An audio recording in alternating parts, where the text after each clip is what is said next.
Mutta se ei ollut ainut niin kuin sen Jeesuksen puheen erilaisuuden juttu se, että hän puhui niin, että ne ihmiset kokivat, että nyt tuli kohti.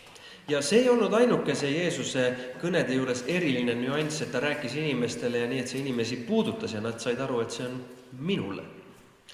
Vaan se puheen sisällöllinen juttu oli se, että se teki Jeesuksesta erilaisen kuin muista rabbeista ja opettajista sen takia, että se miten hän puhui itsestään.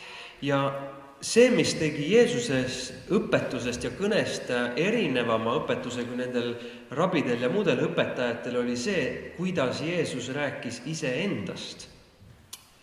Kun jollakin oli hätä. Kui kellelgi oli mingi probleem. Hän meni rabbin luokse. Ta läks rabi, papin luokse. Rabbin tai papin luokse. Rabi või siis õpetaja juurde. Niin tämä pappi sanoi aina, että sun pitää mennä vaikka temppeliin ja tehdä näin ja näin ja näin, niin Jumala antaa sulle anteeksi. Siis see rabi ütles alati, et sa pead nüüd minema siis templisse tegema nii ja nii ja nii ja siis Jumal annab sulle anteeksi. Tässä joku oli vaikka saastuttanut itsensä, nyt en jaksa kertoa, mitä se tarkoittaa, mutta oli sillä tavalla niin kuin uskonnollisesti epäpuhdas. Või kui keegi oli siis näiteks vaimulikult või usuliselt nagu ennast määrinud, oli ebapuhas, ma ei räägi täpsemalt, mis see oli, aga kui selline olukord oli. Niin pappi sanoi, että sun pitää mennä tommoseen niin kuin puhdistusaltaan kautta, semmoinen rituaalialtaan kautta, puhdistautua, upottautua veteen kokonaan, ja kun sä nostat pois, niin sä oot ikään kuin puhdas.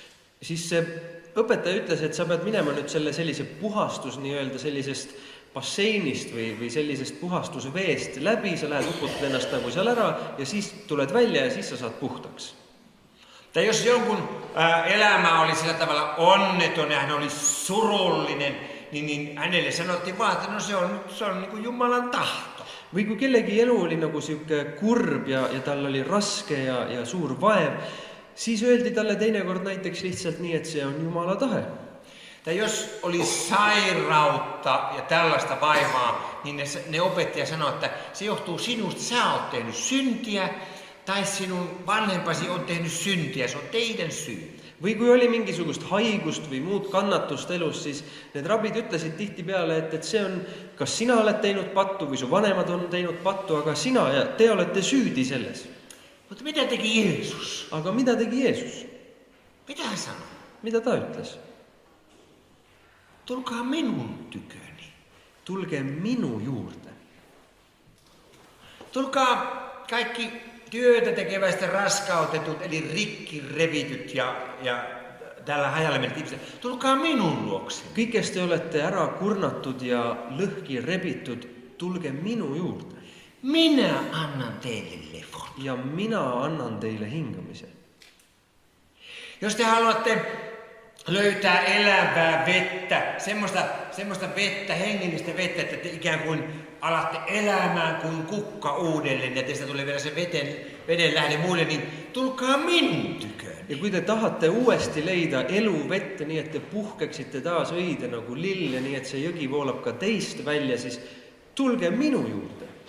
Tai sitten, jos te etsitte elämän tietä ja elämän tarkoitusta ja olette niin kuin ihan hukassa, niin Jeesus sanoi, minä olen tie, totuus ja elämä. Või kui te otsite elu teed, te otsite õiget teed ja elu mõtet, mis see õieti on, siis tulge minu juurde, mina olen see tee, tõde ja elu. Tai jotkut oli aivan eksyksissä, elämässä eksyksissä niin kuin lampaat erämaassa. Või kui oli inimesi, kes olid oma elus nii kadunud ja justkui eksinud, nagu lambad on kõrbes eksinud. Niin Jeesus sanoi, minä olen hyvä paimen, tule minun luokse. Minä olen se hea karjane, ütles Jeesus, että tulge minu juurde. Ja sitten hän sanoi vielä, että se hyvä paimen itse asiassa tulee sinun luoksesi ja etsii sinua sieltä erämaasta. Ja veel enam ta ütles seda, et see hea karjane tuleb just sinu juurde ja otsib sind üles sealt kõrbest. Sitten kun ihmiset ajattelee, että mistä ne löytäisi niin kuin elävää vettä tai vaikka elämän leipää. Mikä olisi ikään kuin semmoista henkistä ja hengellistä leipää, joka ravitsisi minut ja pitäisi minut hengissä, toivon yllä. Ja kui inimesed mõtlesid, et mis võiks olla see elu leib, see, mis mind toidaks ja minu hinge ja hoiaks mind justkui elus siin kõige keskel. Niin Jeesus sanoi, minä olen elämän leipä, syökää minua. Ja Jeesus ütles, et mina olengi see elu leib, sööge mind. Tästä ne fariseukset ja saddukeukset ja papit, tästä ne suuttuu. Ja selle peale siis need variserid ja preestrid ja kirjatundjad, need selle peale pahandasid. Sitä sanoi, minä olen maailman valo. Sest Jeesus ütles, et mina olen maailma valgus. Sitä hän sanoi vielä, että minä olen ylösnousemus ja elämä. Ja siis ta ütles veel, et mina olen ülestõusmine ja elu. Sitä hän sanoi vielä nekin, että minä olen viinipuu ja te olette oksat. Ja ta ütles veel, et mina olen viinapuu ja teie olette oksad. Ja se uskonnollinen älymystö, niin kuin minä ja sitten pikkuälymystö. me ikään kuin uskonnolliset johtajat. Ja siis meie siin suurjuht ja väikejuht, nagu kui vaimulikud sellised juhid, me loukkaannuttiin. Siis me solvume sellise asja peale. Mikä sinä luulet olevas?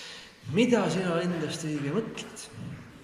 Sä oot hullu, kun sä puhut tommosta. Sä oled hull. Ja sitten sen takia ne teki päätökset, että se pitää tappaa. Ja seejärel nad tegidki selle otsuse, et nüüd see mees tuleb lihtsalt tappa. Mutta nyt se kansa, esimerkiksi ne pidättäjät. Aga need, kes läksid nüüd näiteks see rahvas, need, kes läksid nüüd Jeesust ka kinni võtma, kellele oli see ülesande antud, ne taas kuunteli. Nad jäid jälle kuulama. Ei kukaan ikinä ole sanonut, että jos minun on jano, niin minun pitää mennä tuon luokse. Ja nad mõtlesid, et mitte keegi ei ole kunagi varem öelnud nii, et kui mul on janu, et ma peaksin tema juurde minema. Ei mulle kukaan ole koskaan sanonut, no ikinä missään kuultu kenenkään sanoa, että kun minä olen hukassa ja aivan pihalla, niin tuo on se hyvä paimen, joka minua auttaa. Ja mitte kunagi varem ei ole räägitud seda, et kui ma olen oma elus olen eksinud või kadunud või täitsa sassis, et siis tema on se hea karjane ja tema juurde ma pean minema. Ja tämä puheen sisältö, mitä hän puhui itsestään, se teki hänestä aivan erilaisen kuin muut. Ja just see tema kõnede sisu, mida ta rääkis iseenda kohta, see tegi temast erilise. Muut sano näin. Teised ütlesid nii. Menkää tuonne. Minge sinna. Menkää tuonne. Või sinna. Se on sun syy. See on sinu süü. Kestä vain, kun oot tehnyt syntiä, oot saira. Kestä vain, Jumala rankas. Kui oled teinud pattu ja oled haige, siis lihtsalt katsu vastu pidada, et Jumal karistab sind. Jeesus sanoo. Aga Jeesus ütles, tule minun luokse. Tule minu juurde. Jeesus koski ja rukoili ja paransi. Jeesus puudutas, palvetas ja tervendas.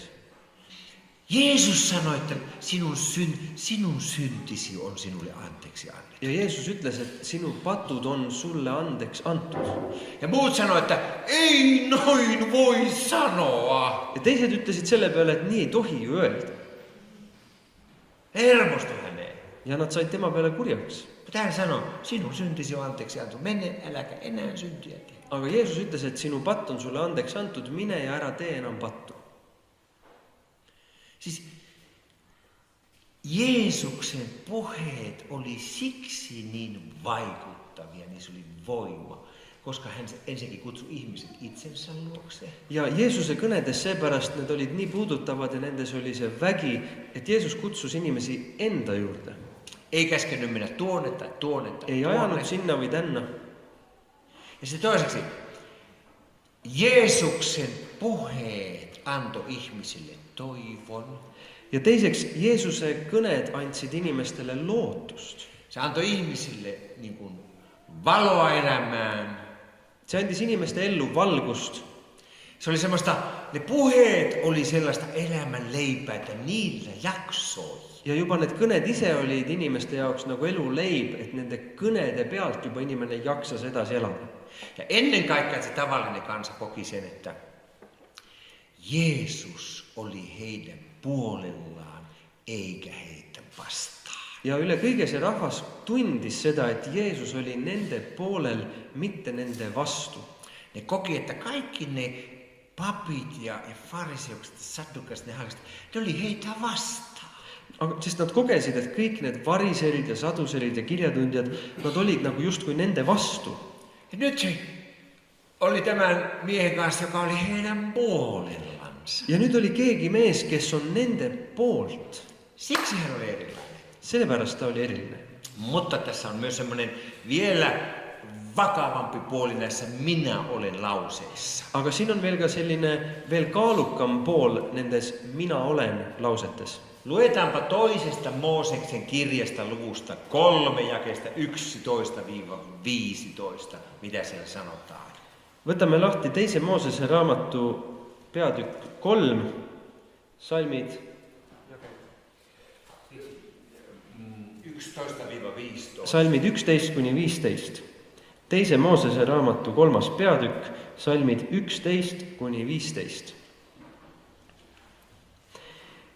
Kuid Mooses ütles Jumalale, kes olen mina, et võiksin minna Vaaro juurde ja viia Iisraeli lapsed Egiptusest välja. Aga tema kostis, mina olen sinuga ja see olgu sulle tähiseks, et mina sind olen läkitanud.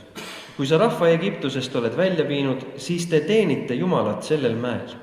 Siis Mooses ütles Jumalale, vaata, kui ma lähen Iisraeli laste juurde ja ütlen neile, teie vanemate Jumal on mind läkitanud teie juurde, aga nemad küsivad minult, mis ta nimi on, siis mis ma neile pean vastama? Ja Jumal ütles Moosesele, ma olen see, kes ma olen. Ja ta jätkas, ütle Iisraeli lastele nõnda, ma olen, on mind läkitanud teie juurde.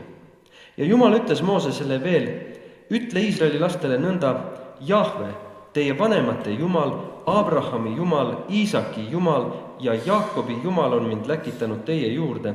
See on igavesti mu nimi ja nõnda peab mind hüütama põlvest põlve.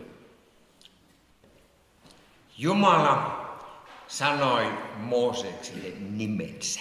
Jumal ütles Moosesele oma nime.